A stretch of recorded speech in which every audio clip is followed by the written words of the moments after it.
Pane chitiko chinoshamisa chinoitika muzuva remuvhuro, muzuva nezuro pationa kuti aiwa ZANU-PF Christopher Mutsvangwa anouya achitaura mashoko ekuti aiwa summit yakapera vakomana, saka vese mapolitical activists, mapolitical prisoners vari muusungwa aiwa ngavachibuditso zvavo.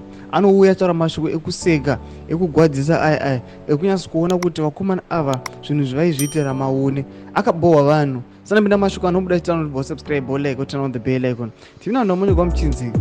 ZANU-PF spokesperson Chris Mutsvangwa on Monday inadvertently exposed the government's hand in the mass arrest of activists ahead of the 44th Southern African Development Community Sadc Summit when he said they can now be released.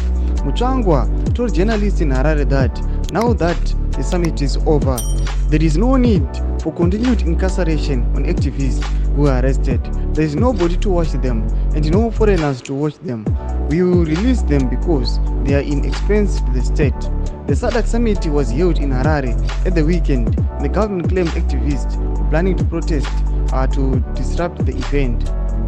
There were no protests. Ndo mashoko atikona panapo kuti aiwa ZANU-PF Christopher Mutsvangwa anouya achifumura ZANU-PF, anouya achitaura mashoko aiwa akafumuka, mashoko ataona kuti nyika yese yeZimbabwe yarwadziwa. Dei zvavo vakavareleasa in a strategy kana in a strategical way, but panapa anyatsa kuuya akafumura chokwadi chavaiziva muZANU-PF kuti aiwa these guys takangova-capture kuti vangosilence mavoice over the Sadc Summit kuti vasastage amaprotest.